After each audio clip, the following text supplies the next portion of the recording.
Eu vou conversar com vocês sobre o político mais polêmico da história do Brasil. E eu particularmente não gosto nada dele, né?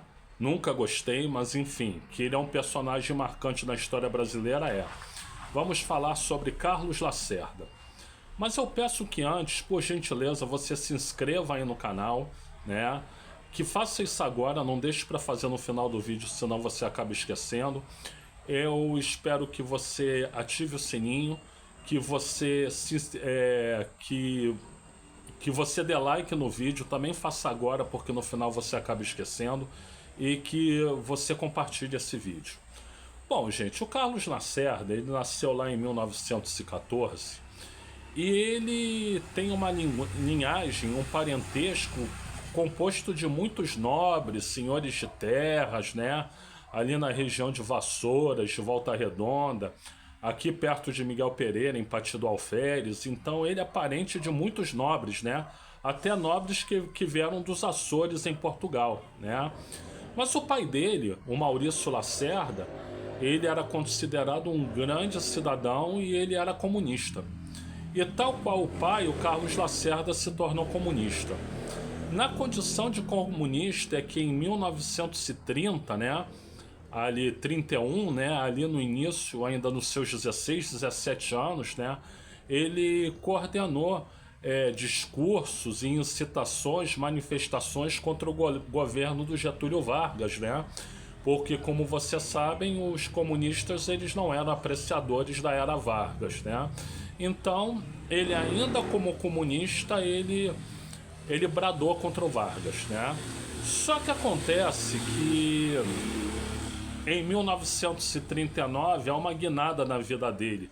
Muitos falam que ele tinha a raiva do pai e a guinada seria contra o pai pelo fato do pai ser comunista, mas isso não é provado. O fato é que ele começa a dizer em 1939 que o comunismo ele tendia à ditadura e que era uma ditadura de um tipo mais cruel do que outras ditaduras, né?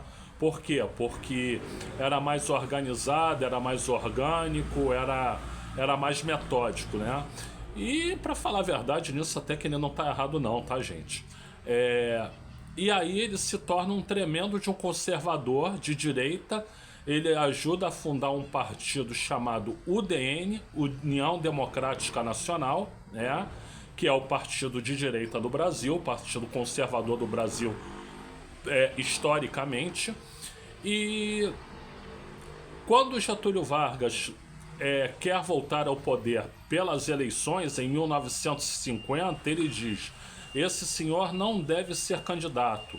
Se for candidato, não deve ganhar. E se ganhar, não deve assumir. Então ali ele já começa a mostrar o seu lado golpista, né? Em 1950. Em 1954, ainda fazendo ferrenha oposição ao Getúlio Vargas, né? O Gregório Fortunato, que era chefe da segurança do Vargas, sem autorização do Vargas, ele faz um atentado contra o Carlos Lacerda, que é o atentado da Rua Toneleiros, né? E o Carlos Lacerda, o policial que está com ele morre, mas o Carlos Lacerda se fere no pé, e isso se volta de tal forma contra o Getúlio Vargas que ele tem que dar um tiro no peito e ele comete assassinato, né? Sucedendo o Getúlio Vargas, veio eleito diretamente Juscelino Kubitschek, que era governador de Minas Gerais, pois eis que Carlos Lacerda conspira de novo para que Juscelino não tome posse, mas aí o Marechal Henrique Teixeira Lott entra na jogada e garante a posse de Juscelino, né? Então o cara vinha se mostrando golpista aí ao longo do tempo, né? Em 1960 ele se elege governador pelo estado da Guanabara, né? Que é a atual cidade do Rio de Janeiro, né? E ele se elege, mas dizem, né, as pessoas da época, que ele fez um grande governo, ele foi um grande governador, que foi o maior governador da história do Rio de Janeiro, falam isso, né? Ele construiu o aterro do Flamengo, construiu a parte moderna do centro da cidade, mas também tem algumas coisas que são mal explicadas. Por exemplo, dizem que ele recebia dinheiro a rodo dos Estados Unidos, né? Exatamente para os Estados Unidos terem aqui alguém de direita bem visto pela população, que era interesse deles isso, né? Outra coisa é a questão ali dos mendigos do centro da cidade que foram executados, né? E dizem que o Lacerda era o responsável por isso, mas não há provas, né? Agora, há prova sim que ele removeu pessoas que moravam em favelas na zona sul da cidade, né, para lugares mais distantes, né, para comunidades que hoje são conhecidas como Cidade de Deus, né, Vila Aliança e Vila Kennedy, né. Vila Aliança e Vila Kennedy ficam ali em Bangu, perto de Bangu, como é o nome daquele bairro? Eu esqueci o nome do bairro que é ao lado de Bangu. Mas ali pelos arredores de Bangu, quer dizer, é longe para chegar, né? Então o trabalhador trabalha no centro da cidade, para se deslocar para lá é muito longe, né? Eu já trabalhei em Bangu, eu sei que é longe, tá? E a Cidade de Deus o próprio filme mostra meio uma terra de ninguém, né? Então ele queria fazer um tipo de limpeza étnica, uma limpeza social, né? Expulsando os moradores de favela da Zona Sul, né? Não fez na Rocinha, não sei se Rocinha já é Zona Oeste ou o que é, né? Não, acho que é a Zona Sul ainda, né? E não fez no Vidigal, né? Então, ele se torna apoiador do golpe militar de 1964. Depois ele se arrepende de ter apoiado o golpe, né?